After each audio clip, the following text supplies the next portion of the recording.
أهلا بيك في فيديو جديد. معانا النهاردة 3 أفلام من الزمن الجميل، وأنا كمان حبيت أجمع لك ال3 أفلام دول علشان تستمتع بيهم وترجع بالذكريات لورا، لأن مفيش حد فينا ما اتفرجش على ال3 أفلام دول وهو صغير. فيلا بينا من غير ما أطول عليك، هنبدأ بفيلم راتاتويا، الفار الطباخ. ويحكى أن حكايتنا النهاردة بتبدأ عن إعلان في التلفزيون الفرنسي لطباخ مشهور اسمه جوستو، وبيظهر برضه في التلفزيون ناقد أكل مشهور اسمه إيجو أنطونيو، وكان بيقول إن مش أي حد يقدر يطبخ ويكون أكله حلو. وبعدها بيظهر فار اسمه ريمي، وكان بيتكلم عن نفسه وبيقول لنا إن حياته صعبة جدا، أولا لأنه فار، وثانيا لأنه عنده حاسة تذوق وشم قوية جدا. وبعدها بنشوف أخوه ميل اللي كان بينبهر وبياكل أي حاجة قدامه، وبيظهر كمان باباه، وده كان قائد العشيرة وما كانش بيعجبه أي حاجة خالص. وفي مرة بيكتشف ريمي من ريحة الأكل إن الأكل ده فيه سم فران، فساعتها باباه بيعرف الموهبة اللي عنده،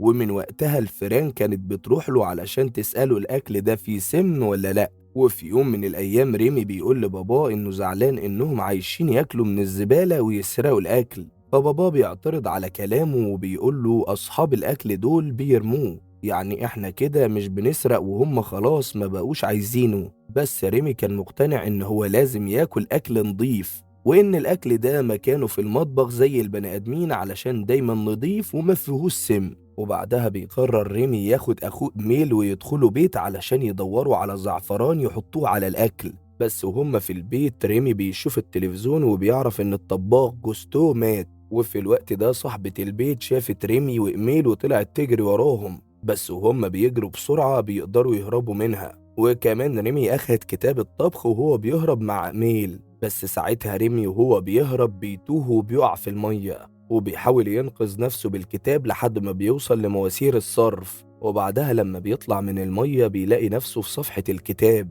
وكان بيتخيل نفسه إنه بيتكلم مع جوستو، وجوستو وقتها بيقول له أنت لازم تطلع بره المواسير دي وتشوف العالم وتنسى اللي حصل لك. فريمي بيسمع كلامه وبيطلع بعدها وسط البيوت، وبيتفاجئ إن هو في مدينة باريس، وبيلاقي مطعم جوستو فبيفرح جدا. وجوه المطعم ده الطباخين كانوا شغالين كلهم، وبيدخل عليهم الشيف سانكر، وبيلاقي واحد قاعد على جنب، وبيعرف إن الولد ده ابن واحدة صاحبتهم كانت شغالة معاهم زمان، والولد ده كان اسمه لينجويني. وبيقدم الجواب اللي معاه لسانكر، وده الجواب اللي سابته له مامته قبل ما تموت علشان تساعده إنه يلاقي شغل في المطعم. فسانكر وقتها بيقرر يعينه عامل نظافة، وريمي كل ده كان واقف فوق وبيتفرج على المطبخ، بس بيقع بالغلط في حوض الغسيل المليان مية، وبيدور على مكان يستخبى فيه لحد ما يوصل لحلة الشوربة اللي لينجويني بوظها. ولما بيشم ريحتها بيعرف إن فيها مشكلة،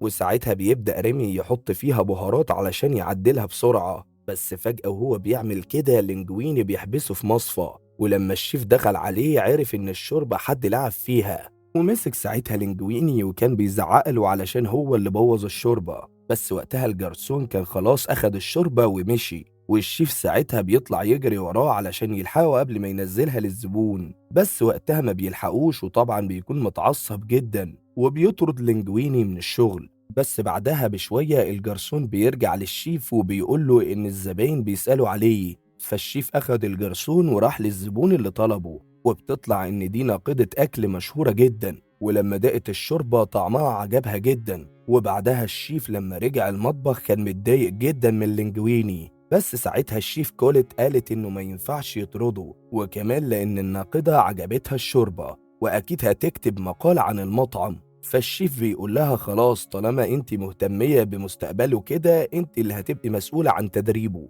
وبيقول للينجويني هخليك تعمل الشوربة دي مرة تانية بس هتكون تحت النظر. وريمي في الوقت ده كان بيحاول يخرج من المطبخ، بس الشيف بيشوفه وبيقعد يزعق، فلينجويني على طول مسكه والشيف قال له يرمي الفار ده بعيد جدا. فبيخرج لينجويني بالفار وبيروح علشان يرميه في المية، بس بيبصله وبيزعقله قبل ما يرميه وبيقول له انت السبب في اللي حصل ده. بس بعدها بتيجي فكرة في دماغه وقال طالما الفار ده هو اللي عمل الشوربة لأول مرة فليه ما خليهوش يعملها مرة تانية. وبكده قرر انه ما يرميش الفار في المية وهما الاتنين يساعدوا بعض، وده لان لينجويني اصلا ما بيعرفش يطبخ، وبعدها لينجويني بياخد ريمي معاه البيت، وكمان بيفرجوا على البيت بتاعه، وبيقعدوا هما الاتنين يتفرجوا على برج إيفل من الشباك. وفي اليوم اللي بعده لما لينجويني بيصحى من النوم بيلاقي إن الفار ريمي حضر له فطار جميل جدا، وبعدها بيروحوا هما الاتنين للمطعم. وساعتها لينجويني بيقرر إنه يحط الفار في الهدوم، ولما بيدخلوا المطعم بيفضل الفار يعض فيه، والطباخين كانوا عمالين يتفرجوا عليه وكمان ما كانوش فاهمين ايه اللي بيحصل معاه. فاللينجويني بيدخل التلاجة من كتر العض وبيكتشف ان الفار ده كان جعان، وبعدها بيوصلوا لحل معقول شوية، وهو ان الفار ريمي يقعد في الطربوش بتاع لينجويني ويبدأ يحركه عن طريق شد الشعر. وكانوا بيتدربوا كل يوم على الموضوع ده علشان يعرفوا يشتغلوا بيه، وفعلا في اليوم اللي بعده بينجحوا ان هم يعملوا الشوربة مرة تانية. والشيف سانكر لما دقها عجبته برضه، وساعتها سانكر بيقوله انه لازم يتعلم كل الاكلات، وبيسلمه الكولت علشان تعلمه كل حاجة. بس لينجويني لما بيروح لها بتقوله انا تعبت جدا علشان اوصل للمكان ده، ومش هسمح لحد زيك يضيع اللي انا عملته، فعلشان كده لازم تسمع الكلام واياك تغلط اي غلطة. بس من الناحية التانية الشيف كان بيقلب في الجوابات ويلاقي جواب من مامة لينجويني، وكانت كاتبة في الجواب ده إن لينجويني يبقى ابن جوستو، بس ولا هو ولا جوستو كانوا يعرفوا، وهي بس اللي كانت عارفة السر ده. فعلى طول الشيف اتصل بالمحامي بتاعه علشان يعرف إيه الحكاية دي. فالمحامي بيقول له إن وصية جوستو لو مرت سنتين من غير ظهور أي وريث للمطعم هيبقى ملك للشيف سانكر، بس بظهور لينجويني خلاص الموضوع كله هيبوظ.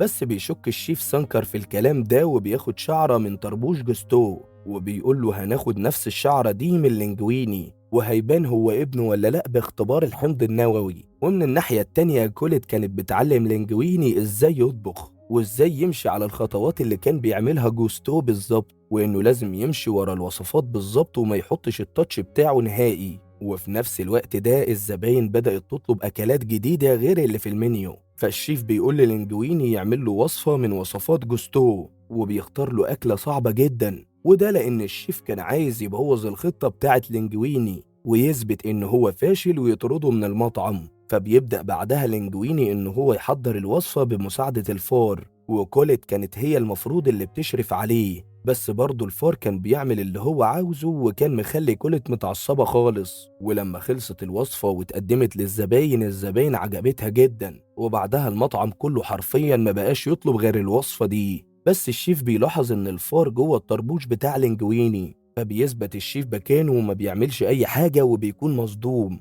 وبعدها بيطلع لينجويني علشان يريح الفار بره، ولما بيدخل المطبخ تاني الشيف كان مستنيه وشال الطربوش بتاعه، بس للأسف ملقاش الفار وخطته باظت. وريمي هو بره المطعم بيشوف أخوه ميل وبيجري بسرعة وبيحضنه، وبيلاقيه برضه لسه بياكل من الزبالة. فريمي على طول بيخش المطعم علشان يجيب له أكل نضيف من التلاجة، ولما بيرجع تاني بيحاول يخليه يستطعم الأكل. فأخوه بيقول له إنه لازم يرجع المستعمرة معاه ويعرفهم كلهم إن هو لسه عايش. وفعلا رجع المستعمرة وأخد ريمي معاه، وطبعا كل الفئران كانوا فرحانين جدا برجوع ريمي. بس ريمي بيقول لباباه إنه مش هيفضل قاعد معاهم، وقال له برضه إن البشر مش وحشين زي ما انتوا كنتوا بتقولوا. فبيستغرب من كلامه وبيقول له تعالى معايا هوريك حاجة، وبيلاقي قدامه مصايد فئران وسم، وبيقول له إن الحاجات دي هي اللي بيستخدموها البشر ضدنا. بس برضه ريمي بيصمم على رأيه وبيقول له إنه لازم يرجع المطعم للينجويني. ولما بيوصل للينجويني بيلاقيه نايم في المطعم، فبيدخل جوه الطربوش بتاعه وبيحاول يحركه. ولما عرف يقومه دخلت عليهم كولت وسألت لينجويني عن اجتماعه مع الشيف، فلينجويني ما بيردش عليها لأنه أصلا كان نايم. فكولت على طول بتضربه بالقلم وبتقول له إنه ما كانش ينفع أساعدك لأنك بدأت تتقرب للشيف وعايز تاخد مكاني. فلينجويني وقتها قرر يعترف لها بكل حاجة، وقال لها أصلا إنه ما بيعرفش يطبخ، وقال لها كمان إنه عنده سر لازم يقوله، بس وقتها بيتلخبط وما بيعرفش يقول لها إيه. ومن الناحية التانية المحامي راح للشيف وأكد له إن لينجويني فاضله 3 أيام بس من السنتين، ولو عدوا ال3 أيام دول المطعم هيبقى ملك للشيف سانكر. وبنرجع تاني للينجويني وكولت اللي خدته معاها على الموتوسيكل بتاعها، بس ساعتها طار منه الطربوش وكان جواه الفار ريمي. ولما ريمي خرج وشاف العربيات والناس كان زعلان جدا من نظرات الناس ليه، بس بيقابل أخوه ميل مرة تانية وأخوه برضه بيطلب منه أكل، فريمي بياخده وبيرجعوا للمطعم. وكان بيحاول المرة دي إنه يسرق أكل كتير، وراح يسرق مفتاح التلاجة من المكتب. بس وقتها شاف الورق بتاع الشيف وعرف إن لينجويني يبقى ابن جوستو. بس وقتها دخل عليه الشيف سانكر، فريمي على طول مسك الورق ببقه وطلع يجري. ولما ريمي وصل الورق للينجويني، لينجويني بقى هو كده الوريث الشرعي للمطعم، وراح عمل حفلة مع كل الشيفات وخطب كوليت، والجرايد كلها كتبت عنه. وبعدها بيجي أهل ريمي وبيفضل يطلع لهم أكل من التلاجة. ولما الصحافة جت المطعم عملوا لقاء مع لينجويني وسألوه عن موهبته، فطبعا لينجويني ما بيجيبش سيرة الفار وبيفضل يتكلم عن نفسه وعن كوليت. فبيتضايق الفار ريمي جدا من اللي هو قاله. بس بعدها بثواني بيدخل عليه الناقد المشهور إيجو أنطونيو، اللي شفناه في أول الفيلم بيتكلم مع جوستو، وبيقول للينجويني إنه بكرة هيجي يجرب الأكل وكمان هيكتب عنه. فلينجويني بالليل بيتخانق مع الفار وبيطلعه بره المطعم. بس بعدها ريمي بيشوف أخوه وكان معاه فران كتير، وقال لهم إن هو هيعزمهم على أكل كتير. وبعدها لينجويني لما بيرجع البيت ما بيلاقيش الفار، وكان مفكر إنه هيرجع يلاقيه زي كل مرة. فعلى طول رجع للمطعم تاني وكان عايز يعتذر له عن اللي هو عمله. بس لما فتح التلاجة لقى فيها فران كتير جدا، وساعتها بيعرف إن ريمي بيسرق الأكل هو وعيلته. فطبعا لينجويني اتعصب وطردهم كلهم بره. بس وقتها الشيف سانكر بينجح إنه يمسك ريمي، لأنه دخله المصيدة مكان أخوه إيميل. وفي اليوم اللي بعده بيوصل الناقد للمطعم وبيطلب الأكل، وبيطلب من الجرسون إنه يقول للينجويني إنه يقدم له أحسن حاجة عنده. ومن الناحية التانية والد ريمي بيروحوا له وبينقذوه من القفص. بس ريمي بيقول لهم إنه هو لازم يرجع المطعم بسرعة علشان يلحق لينجويني. وبنروح للمطعم بقى اللي كانت الدنيا مقلوبة فيه، لأن لينجويني ما كانش عارف يطبخ أي حاجة من غير الفار. ولما بيوصل ريمي للمطبخ الطباخين كلهم بيحاولوا يقتلوه، بس لينجويني بيوقفهم وبيحكي لهم عن الحقيقة.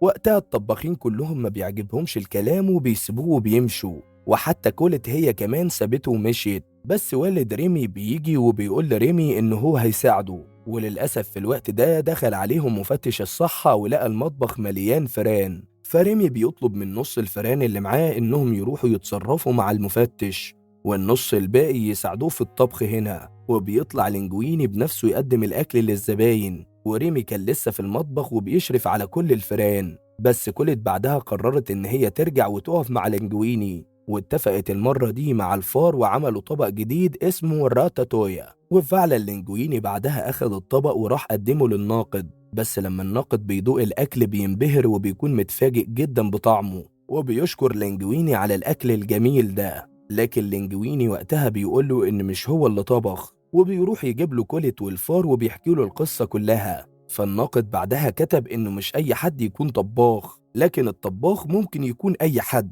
وكتب برضه إنه مبسوط جدا من العبقري اللي بيطبخ في مطعم جوستو، وبيعتبره إنه أحسن طباخ في فرنسا كلها. بس بعدها الحلو ما بيكملش، لأن بعد اللي مفتش الصحة شافه بيتقفل المطعم. بس مع ذلك بيفتح لينجويني والفار وكولت مطعم تاني، وبيعملوا فيه أحلى راتاتويا واللي هي خلطبيطة بالصلصة. والناقد أنطونيو كان دايما بيجي عندهم وياكل في المطعم. ولو وصلت لغاية هنا ما تنساش تعمل لنا لايك سبسكرايب للقناة علشان يوصلك كل جديد. سلام.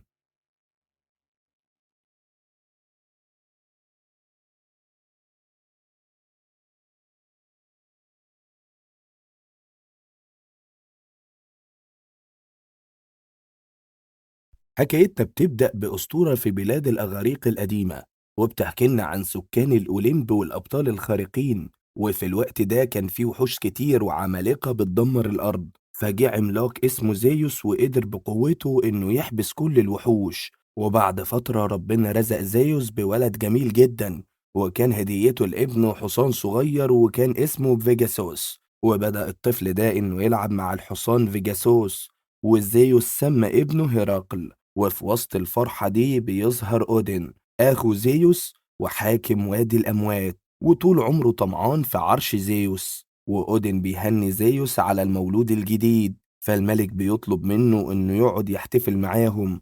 بس أودين رفض واتحجج إنه عنده شغل كتير، ومشي ومحدش عارف هو ناوي على إيه.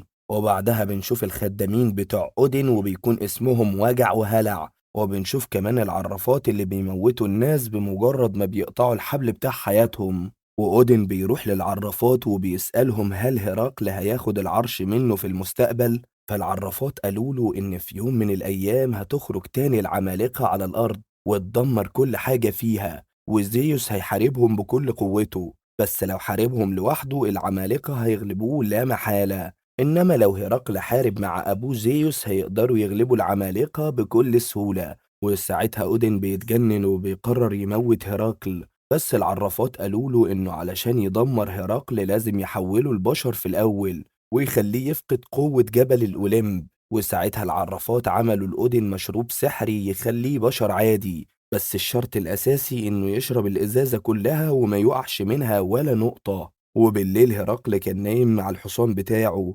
وساعتها بيتسلل أتباع أودين وبيخطفوا هرقل. والملك ومراته صحيوا على صوت تخبيط وجريوا على طول على الأوضة بس ما لقوش هرقل. وأتباع أودين خدوا الطفل وبدأوا يشربوه من الإزازة، بس لحسن الحظ الإزازة بتقع وبيكون فيها آخر نقطة، وبكده هرقل ما شربش الإزازة لآخر نقطة وقوة جبل الأوليمب لسه فيه. وفجأة وجع وهلع بيسمعوا صوت ناس جايين عليهم، فبيجروا بسرعة وبيسيبوا الطفل على الأرض. والصوت ده كان راجل ومراته طيبين جدا، ولقوا هرقل على الأرض بيعيط، ولأنهم ما كانوش بيخلفوا قرروا ياخدوه معاهم ويربوه كمان. وفي الوقت ده أتباع أودين اتحولوا لتعابين وراحوا علشان يخلصوا على هرقل. بس المفاجأة إن هرقل مسك التعابين بإيده وضربهم ورماهم لبعيد. وفي الوقت ده عرفوا أتباع أودين إن الولد لسه بقوته، وساعتها أتباع أودين بيخافوا جدا يقولوا لسيدهم على اللي حصل، وقرروا كمان يخبوا عليه ويفهموه إن الخطة نجحت. والملك زيوس لما عرف باللي حصل افتكر برضه إن ابنه بقى إنسان وما بقاش ينفع يعيش معاهم في الأوليمب، فكان حزين جدا باللي حصل لابنه. وعدت السنين وهرقل كبر وبقى شاب قوي جدا، بس قوته كانت غشيمة جدا، ومن كتر قوته كان هو اللي بيجر العربية والحمار كان بيركبه على العربية، وهو ماشي كان بيخبط في كل حاجة وبيبهدل الدنيا. وبعدها هرقل بيشوف راجل شايل فازة وبتكون تقيلة عليه جدا، فراح يساعده بسرعة، بس الراجل رفض علشان عارف إن هرقل ممكن يكسر له كل حاجة. ولما خرج لقى أولاد بيلعبوا فحاول يلعب معاهم، بس برضه الأولاد خافوا منه وجريوا بعيد. فقعد هرقل جنب البير زعلان إن الناس خايفة منه، وساعتها لمح طبق طاير فطلع يجري علشان يمسكه، بس لسوء الحظ بيخبط في العمود فالعمود بيقع على العمود اللي جنبه وبتتدمر الساحة كلها. ووقتها الناس انقلبت عليه وطردته من البلد وكمان قالوا عليه ده مسخ. فساعتها الراجل ومراته اللي ربوه قرروا يعترفوا له بالحقيقة، وقالوا له انت مش ابننا، وادوله السلسلة اللي كانت في رقبته وهو صغير. ومشي هرقل علشان يدور على أهله، ووصل لتمثال زيوس الضخم ولاحظ إن العلامة اللي معاه هي نفس العلامة اللي على التمثال. وفضل يتكلم مع التمثال ويشتكيله، وفجأة التمثال دبت فيه الروح ورد عليه فعلا. وهرقل خاف وجري، بس التمثال مسكه وقال له ما تخافش أنا أبوك الحقيقي. هرقل استغرب وقال له انتوا ليه سبتوني على الأرض كل المدة دي؟ فزيوس قال له عمك أودين هو اللي خطفك وحولك لإنسان، وإحنا في الأوليمب ما بيعيش معانا غير الأبطال الحقيقيين. فهرقل سأله طب إزاي أرجع بطل حقيقي وأرجع جبل الأوليمب مرة تانية؟ فزيوس قال له لازم تروح تدور على مدرب الأبطال اللي اسمه فيلوكتيتوس. وبعدها زيوس صفر فجه الحصان الطائر اللي اسمه فيجاسوس وبدأ يلعب مع هرقل، وهرقل عرف الحصان وطار بيه يدور على المدرب بتاعه. وبعدها الحصان بيوصل هرقل لمكان غريب جدا، ولقى هناك معزة محشورة في الشجرة، ولما شدها اكتشف إنه كائن نصه معزة ونصه إنسان. وهرقل سأله عن مدرب الأبطال، فطلع هو نفسه المدرب اللي اسمه فلكتيتوس. وهرقل طلب منه إنه يدربه، بس فلكتيتوس رفض وقال له أنا اعتزلت من زمان. ولما لقى هرقل مصر خده معاه لبيته وفرجه على صور الأبطال اللي دربهم زمان، وقال له إنه محدش فيهم كمل الطريق لآخره. فهرقل حاول يثبت له قوته وشال حجر ضخم جدا، بس المدرب برضه رفض. وأول ما هرقل بيقول للمدرب أنا ابن زيوس بيقعد يتريق عليه، لحد ما زيوس بعت له صاعقة كهربائية من السماء. والمدرب هنا اقتنع فعلا إنه ابن زيوس وبدأ يدربه، وبدأت رحلة تدريب شاقة جدا. وبتعدي السنين وفلوكتيتوس بيدرب هرقل يوم ورا يوم لحد ما بقى قوي جدا. وفي يوم هرقل طلب من المدرب انه يمشوا من الجزيرة علشان يحارب الأشرار، فالمدرب وافق وقال له هنروح مدينة طيبة لأنها مليانة مصايب ومليانة كمان أشرار. وهم مسافرين لمدينة طيبة بيسمعوا صوت بنت بتستغيث بحد ينقذها، وفعلا بينطلق هرقل علشان يروح ينقذ البنت دي. وأول ما بيوصل بيشوف وحش ضخم نصه بني آدم ونصه حصان. وأول ما بيوصل هرقل عنده الوحش ده بيضربه ضربة قوية جدا، بس هرقل رجع تاني وقدر يضربه نفس الضربة، وراح شال البنت الجميلة من المية وحطها على جنب علشان يكمل المعركة مع الوحش ده. والمدرب قال له لازم تركز في المعركة وما تسرحش في أي عيون جميلة. بس هرقل كان سرحان في جمال البنت دي جدا، والبنت دي عرفته بنفسها وقالت له إن اسمها ماج. وبعدها طلب يوصلها بس هي رفضت ومشيت لوحدها. ولكن الصدمة إن ماجي طلعت شغالة مع أودين، وكمان هو مجندها لحسابه ومشغلها مع الأشرار دول. وراحت ماجي قالت لأودين إنها شافت هرقل وهو اللي ضرب الوحش وقدر يخلص عليه. فأودين أول ما بيسمع الاسم بيتجنن وبيبص للخدام بتوعه اللي هم وجع وهلع، وعرف كمان إنهم كدبوا عليه وسابوا الولد عايش. وبنرجع تاني لهرقل اللي دخل مدينة طيبة علشان يثبت قوته، بس لقاها بلد غريبة ومليانة مشاكل. ووقف في وسط الناس وقال لهم أنا البطل اللي هينقذكم. فالناس ضحكوا عليه وافتكروه مجنون. وهرقل كان يائس جدا في الوقت ده وقعد على جنب. وفجأة ظهرت ماجي وهي بتستغيث وبتقول إن في أطفال محبوسين. فجري هرقل معاها على الحصان للمكان ده، ولقوا فعلا طفلين محبوسين تحت صخرة عملاقة وعمالين يصرخوا. وأهل المدينة كلهم جم علشان يتفرجوا. وهرقل بكل سهولة شال الصخرة وحرر الأطفال، والناس بدأت تفرح بيه وبقوته. ولكن الأطفال دول فجأة تحولوا لوجع وهلع. وساعتها بنعرف إن كل اللي بيحصل ده فخ من أودن. وساعتها الأرض بتنشق وبيطلع منها وحش مرعب. وهرقل راح علشان يحارب الوحش ده ولكن الوحش بلعه، بس هرقل قطع رقبته من جوه وموته. والناس سقفت له وانبهرت باللي هرقل عمله. وأودين كان بيتفرج وكان متغاظ جدا. وقبل ما هرقل يفرح الوحش بيصحى تاني، ومكان الراس اللي قطعها طلع له مكانها 3 رؤوس. والحصان فيجاسوس جاله علشان يساعده، وبيبدأ يشيل هرقل ويطير بيه. وساعتها هرقل بيبدأ يقطع في الروس بكل سهولة، بس كل ما بيقطع راس بيطلع مكانها 10. فساعتها هرقل جات له فكرة ذكية جدا، وضرب الصخور المحيطة بالوحوش فنزلت عليهم كلهم وموتتهم تحتها. وبعد المعركة دي هرقل بقى أشهر بطل في العالم، والناس كلها كانت بتحب هرقل.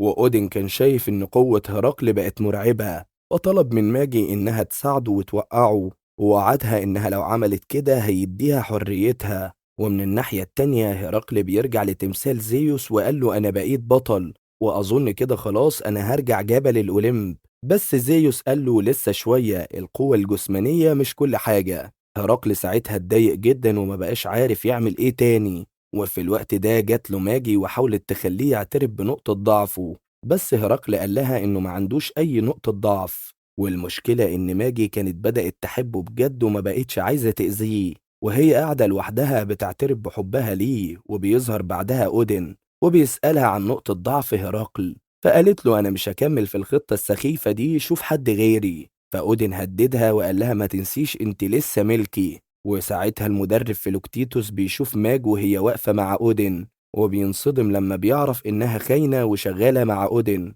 وساعتها بيجري بسرعة علشان يحذر هرقل منها، بس هرقل كان بيتمرن وما كانش عايز يسمع له خالص. وفي نفس الوقت ده ظهرت حصانة جميلة جدا شدت حصان هرقل اللي هو فيجاسوس، وأول ما مشي وراها اتحولوا لوجع وهلع، ومسكوا فيجاسوس وحبسوه جوه المدرج. والمدرب راح لهرقل مرة تانية وقال له إن ماجي بتضحك عليك وهي شغالة مع أودين، بس هرقل ما بيصدقوش وبيزق المدرب وبيقول له يمشي. وساعتها بيظهر أودين لهرقل بنفسه، وبيكون جايب معاه ماج مربوطة وبيهدده إنه هيموتها. وطلب من هرقل صفقة تنازل عن قوته لمدة يوم واحد، ولو وافق على الصفقة دي مش هيموت له ماج وهيسلمها له كمان. وهرقل ساعتها وافق علشان بيحبها وسلم على أودين واتنازل عن كل قوته. وبعدها بنشوف هرقل وهو ضعيف جدا ومش قادر يقف على رجله، وهنا أودين صدمه وقال له على فكرة ماج كانت شغالة معايا وبتضحك عليك.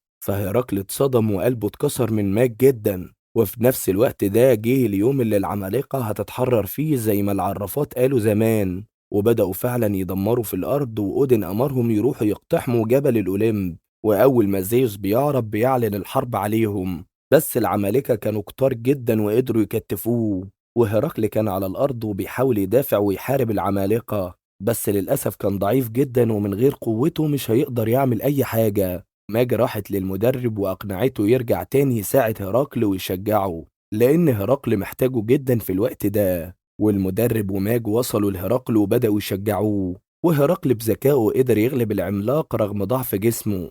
لكن بعد ما خلص عليه كان في عمود ضخم هيقع على هرقل، وفجأة ماجي جريت عليه وزقته والعمود وقع عليها هي. فهرقل جري عليها بسرعة علشان ينقذها، ولما حاول يشيل العمود التقيل المعجزة حصلت، لأن حبه للتضحية ورغبته في إنقاذها رجعت له قوته تاني. ولأن البطل الحقيقي مش بقوة عضلاته بل بقوة قلبه قدر يشيل العمود وأنقذ ماج. وركب الحصان بتاعه وطار بسرعة على جبل الأوليمب، ووصل هرقل في الوقت المناسب، وقدر كمان يغلب كل الأشرار وطرد أودين. بس أودين في نفس الوقت كان أمر العرافات إنهم يقطعوا حبل حياة ماجي. وفعلا ماجي بتموت وهرقل بيرجع وبيكون حزين جدا، فجري بسرعة على عالم الأموات علشان ينقذ ماجي. وواجه أودين وقال له رجع لي ماج حالا. فأودين قال له لو عايز روحها اغطس في بحر الأموات وطلعها بنفسك، وهو عارف إن أي حد بيلمس البحر ده بيموت فورا. ولكن هرقل ما بيفكرش كتير وبينط على طول في بحر الأموات، وبدأ جسمه فعلا يعجز وكان هيموت. وأودين أمر العرافات إنهم يقطعوا حبل حياته، بس العرافات جم يقطعوا الحبل لقوه بقى حبل ذهبي وقوي جدا، لأن هرقل بالتضحية اللي هو قدمها بقى بطل حقيقي. وأخيرا هرقل وصل لروح ماجي وخرج بيها من بحر الأموات. وأودين انصدم وخاف وقعد يترجاه إنه يسامحه، بس هرقل ضربه ضربة قوية جدا ووقعه ببحر الأموات علشان يغرق فيه. وبفضل تضحية هرقل ماج رجعت للحياة مرة تانية. وفجأة السحابة نزلت وخدت هرقل العرش زيوس في الأوليمب، وكل الأبطال كانوا بيرحبوا بيه كبطل عظيم. وزيوس قال له أهلا بيك في بيتك يا ابني، تقدر تعيش معانا هنا على طول. ولكن ماجي كانت واقفة بعيد وزعلانة جدا، وساعتها بتكون هتودعه لأن البشر العاديين ما ينفعش يعيشوا في الأوليمب. فساعتها هرقل بيبص لأبوه وأمه وبيقول لهم أنا طول عمري بتمنى أعيش هنا، بس مكاني الحقيقي مش هيبقى كامل من غير ماجي. أنا هختار أعيش كبشري على الأرض معاهم. فزيوس بيبتسم وبيوافق على قرار هرقل، وبينزل هرقل للأرض وبيحضن ماجي وبيعيشوا مع بعض حياة سعيدة جدا. ولو وصلت لغاية هنا ما تنساش تعمل لنا لايك سبسكرايب للقناة، وما تنساش تقول لنا في كومنت تحب الفيلم الجاي يكون ايه. سلام.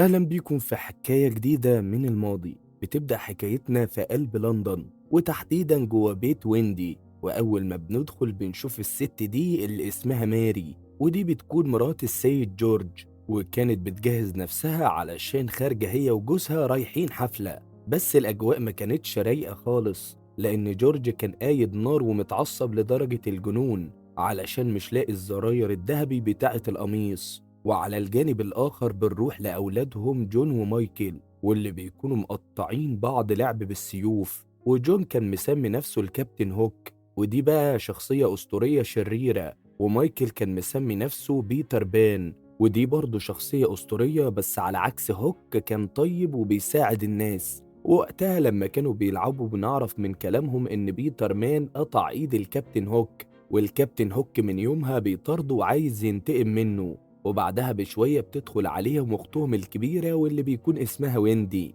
وويندي كانت بتحبهم جدا وبتنفذ لهم كل طلباتهم، وكانت هي كمان بتحب بيتر بان جدا وبتحكي لإخواتها دايما عنه. وويندي من كتر ما بتحب الشخصية دي كان نفسها تقابلها. وغير كل ده كانت بتتعامل مع إخواتها الصغيرين كأنهم أولادها. وكمان كان عندهم كلبة اسمها نانا، ودي بقى كانت تعتبر الدادة بتاعتهم. وبعد شوية لعب باباهم جورج بيدخل عليهم الأوضة علشان كان لسه بيدور على زراير القميص بتاعه. فساعتها جون بيسأل مايكل على الزراير اللي كان مخبيها، فمايكل بيقول له إنه نسي مكانها ومش عارف هو كان بيلعب بيهم فين. بس جورج وهو بيدور بيكتشف إن لياقة القميص بتاعه أولاده راسمين عليها، فساعتها بيتعصب جدا عليهم وكمان بينادي على ويندي وبيتهمها إن هي السبب في شقاوة الأطفال دول. ولما ويندي اعترضت وردت عليه اتعصب أكتر وقرر كمان إنه يعاقبها، وبيقول لها من النهارده هتنامي في أوضة لوحدك بعيد عن جون ومايكل. ولأن ده كان قرار صعب جدا بالنسبة لهم، جون ومايكل حاولوا يهدوا باباهم علشان يحاولوا يرجعوه في العقاب، بس برضه ما بيسمع لهمش وبيفضل مصمم على قراره. وبعدها جورج وهو خارج بيتكعبل في الكلبة نانا وبيقعوا هما الاتنين على الأرض. بس المفاجأة بقى إن أولاده بدل ما يطمنوا عليه سابوه راحوا يطمنوا على الكلبة نانا. فجورج وقتها بيتعصب جدا وبيقرر يعاقب الكلبة نانا وبياخدها وبيربطها بره البيت. وبعد اللي حصل ده ماري بتروح لهم وبتنيم كل واحد على سريره. ووقتها مايكل بيفتكر مكان زراير القميص وبيديها لمامته ماري. ولما ماري نيمت أولادها راحت علشان تطمن على ويندي، بس لما جت تقفل الشباك ويندي وقفتها وقالت لها ما تعملش كده، فسألتها إيه السبب. فويندي عرفتها إن لو الشباك مفتوح بيتر مان هيجيلها. فماري سألتها قالت لها إيه السبب اللي هيخليه يجي هنا. فويندي عرفتها إن هو لما جه امبارح نسي الظل بتاعه وأكيد النهاردة هيجي علشان ياخده. فماري لما بتسمع الكلام ده ما بيكونش فارق معاها ولا مهتمة أصلا، وكانت مفكرة إن ويندي بتتخيل مش أكتر. وبعد لما ماري اطمنت على أولادها خرجت هي وجورج.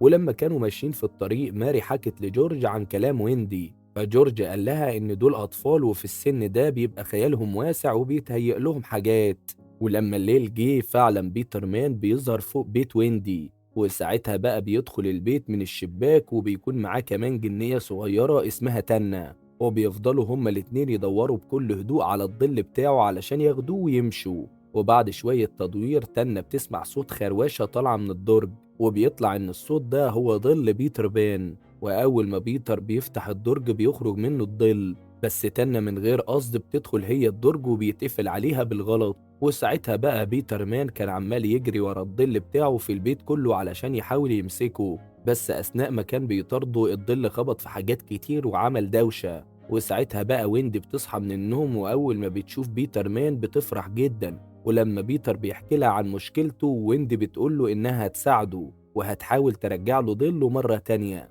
وفي نفس الوقت ده تنة كانت لسه محبوسة، ولما سمعت كلام ويندي مع بيتر كانت غيرانة جدا لأن أصلا تنة بتحب بيتر. وبعد ما بيتر بيقول لويندي إنه بيحب كل يوم يجيلهم علشان يسمع القصص اللي بتحكيها لإخواتها عنه، وعرفها كمان إنه بيروح يحكي القصص بتاعتها للأطفال اللي عنده. فويندي بتقوله بكل حزن إن باباها عاقبها ومن النهاردة هتنام في أوضة لوحدها ومش هتعرف تحكي قصص تاني لإخواتها الصغيرين. فساعتها بقى بيتر بيقترح على ويندي إنها تروح معاه لأرض الأحلام، بس في البداية ويندي رفضت علشان مامتها ما تزعلش. فبيتر بيحاول يقنعها وبيقول لها إنها هتيجي معاه علشان تشوف الأطفال اللي هناك وكمان علشان تهتم بيهم. ولأن بيتر كان مصر ويندي بتوافق. وفي نفس اللحظة دي تنة طلعت بسرعة من الدرج وراحت شدت ويندي من شعرها لأنها كانت متضايقة منها جدا. وطبعا لأن صوتهم كان عالي إخوات ويندي الصغيرين صحيوا من النوم. وساعتها بقى ويندي قررت تاخدهم معاها لأرض الأحلام. وبيتر علشان يبدأوا رحلتهم رش عليهم كلهم الغبار السحري علشان يقدروا يطيروا معاه. وبعدها وهم في الطريق بيتر ورى ويندي النجمة اللي فيها أرض الأحلام، وويندي واخواتها كانوا مبسوطين جدا وفرحانين باللي هم بيعملوه. وبعدها وهم طايرين بيتر بيوريهم مركب الكابتن هوك، والمركب دي كان عليها فريق الكابتن هوك ومن الفريق ده المساعد بتاعه سميع. وساعتها البحارة اللي على المركب قالوا لسميع إنه يقنع الكابتن هوك إنهم يمشوا من الجزيرة دي، وكان هدفهم من كده إنهم يرجعوا للبحر تاني ويمارسوا شغلهم الطبيعي كقراصنة. وعلى الجانب الآخر الكابتن هوك كان فاتح الخريطة وعمال يدور فيها على أرض الأحلام لأنه كان عايز يوصل لبيتر بان. ولما دور كتير وبرضه معرفش، الكابتن هوك قرر يخطف الأميرة ليلى بنت الهنود الحمر، وكان بيقول إن الأميرة دي هي الوحيدة اللي هتوصلنا لبيتر بان. ولما سميع بيعترض وبيحاول يغير رأي الكابتن هوك،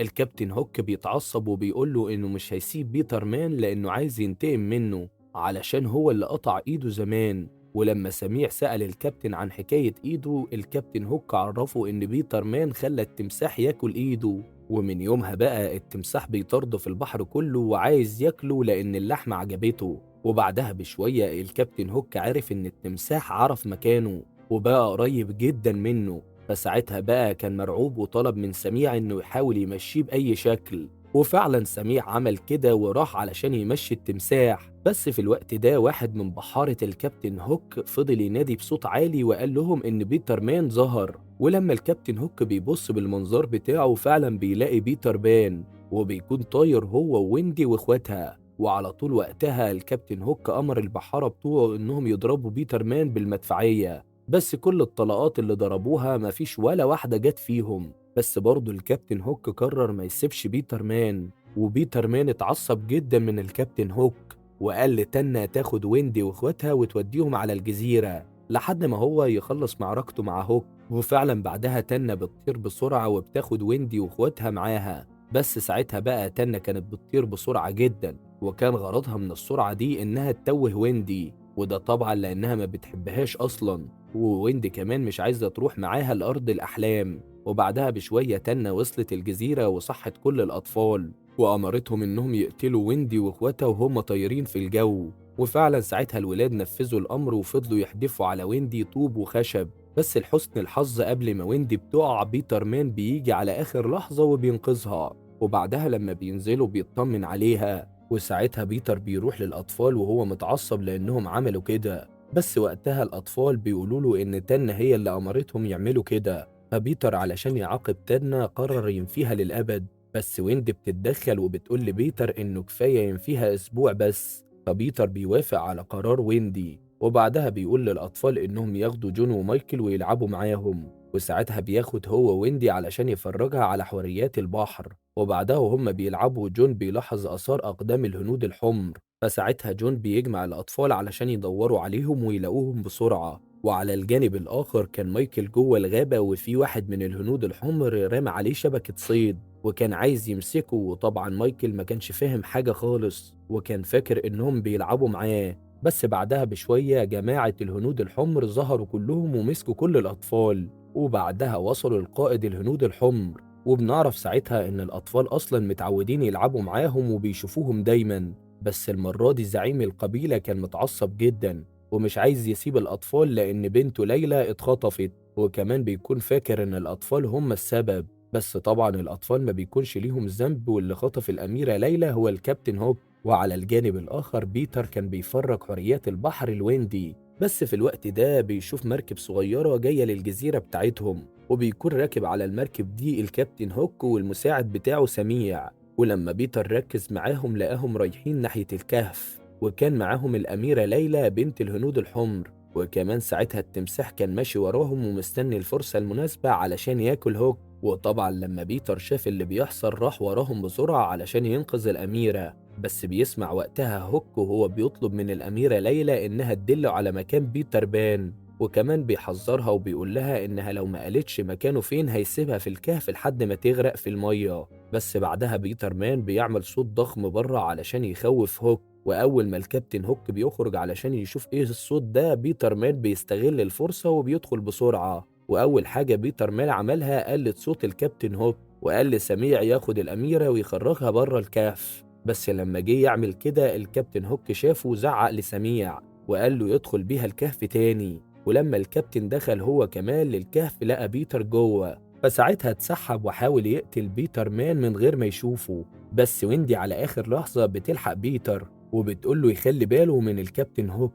فبيتر مان بيطير بسرعة وبيروح يدي المسدس بتاعه لسميع، وطبعا بيتر لأنه كان بيطير بسرعة سميع كان بيضرب في أي مكان وكان هيقتل الكابتن هوك نفسه. وأول ما الطلقات خلصت بيتر مان كان مضطر إنه يبارز الكابتن هوك، ولأن بيتر كان قوي جدا الكابتن هوك ما استحملش وكان هيقع على الصخرة، وكمان التمساح كان مستنيه في المية علشان أول ما يقع ياكله. ولأن الكابتن هوك ما استحملش إنه يفضل متعلق وقع فعلا في المية، وساعتها بقى التمساح حاول ياكله بكل الطرق، بس الكابتن هوك كان بيقاوم وفضل واقف على بقه. وعلى آخر لحظة سميع جاله وعرف إنه ينقذه، وفي نفس الوقت ده بيتر وويندي راحوا علشان ينقذوا الأميرة ليلى. وعلى الجانب الآخر الكابتن هوك لما وصل السفينة بتاعته فضل يتكلم هو وسميع علشان يشوفوا حل مع بيتر بان. فساعتها سميع قال له إن بيتر عاقب تنة وطردها أسبوع من أرض الأحلام. فوقتها الكابتن هوك بيجيله فكرة وبيقرر إنه يستغل تنة لصالحه.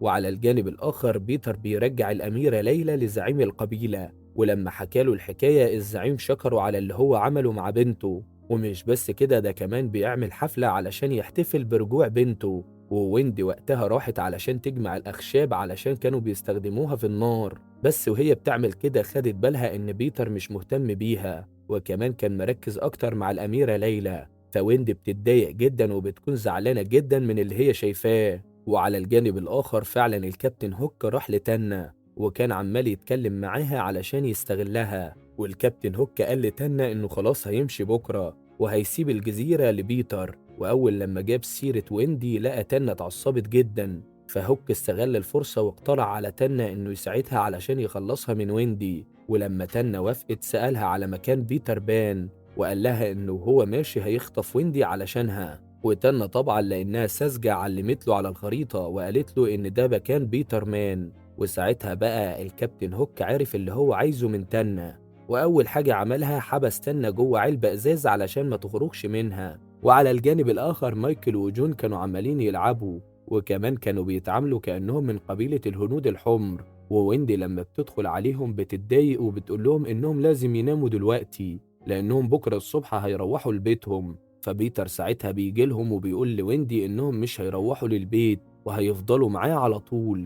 بس ويندي ما كانش عاجبها الكلام ده وراحت جمعت كل الأطفال وقالت لهم إن مكانهم مش هنا. ولما الأطفال بيسمعوا كلام ويندي بيقرروا إنهم يمشوا من هنا وكمان يرجعوا لبيت أهاليهم. وفي نفس اللحظة دي الكابتن هوك وكل رجالته كانوا محاصرين بيت بيتر مان. بس جوه البيت بقى ويندي كانت خلاص قررت إنها تاخد الأطفال وتمشي. فبيتر دخل عليهم ولما سمع الكلام ده اتعصب جدا وقال لويندي لو مشيتي انت والأطفال مش هترجعوا لأرض الأحلام مرة تانية. فويندي برضه ما بتسمعش كلامه وبتاخد كل الأطفال وبتمشي. وللأسف أول ما خرجوا بره طبعا الكابتن هوك كان مستنيهم وخطف كل الأطفال وحطوا صندوق هدية لبيتر في بيته. وبعدها أخدوا الأطفال ومشيوا. ولما هوك وصل للسفينة بتاعته ربط كل الأطفال وقال لهم إنه هيسيبهم عايشين مقابل إنهم يخدموه وينظفوا السفينة كل يوم. وساعتها طبعا كل الأطفال بتوافق بس ويندي هي الوحيدة اللي كانت رافضة الكلام ده. وكمان طمنت الأطفال وقالت لهم إن أكيد بيتر مان هيجي وينقذهم. ولما هوك بيسمع كلامها بيفضل يضحك وبيقول لويندي إنه ساب الصندوق ده في بيت بيتر وكان كاتب عليه اسمها. وكمان كتب عليه إنه ما يفتحش الصندوق ده غير بعد 6 ساعات وعرفها إن في قلب الصندوق ده فيه قنبلة وأول لما بيتر يفتحها هيموت. ولما تنة سمعت كلام هوك حاولت تخرج من الصندوق وفعلا كسرت الإزاز وطارت بسرعة علشان تروح تنقذ بيتر بان. ولما تنة وصلت حاولت تشد منه الصندوق ولما بيتر شد قصادها للأسف الصندوق انفجر. ولما ويندي وكل الأطفال شافوا الانفجار اللي حصل كانوا مفكرين إنه للأسف خلاص بيتر مات. والكابتن هوك ما اكتفاش لحد كده وقال لويندي ترمي نفسها في المية ولو ما عملتش كده هيرمي كل الأطفال قدامها. وطبعا لأن ويندي كانت عايزة تنقذ الأطفال قررت ترمي نفسها فعلا. ولحسن الحظ على آخر لحظة بيتر بيظهر وبينقذ ويندي. وبعدها بقى بيتر رجع للسفينة ودخل في معركة هو والكابتن هوك ولما كانوا عمالين يضربوا ببعض اتخبط الكابتن هوك ومسك في الخشب. فساعتها بيتر استغل الفرصة وراح بسرعة فك كل الأطفال. وبعد شوية محاولات الكابتن هوك عرف يطلع إيده والمعركة رجعت تاني بينه وبين بيتر.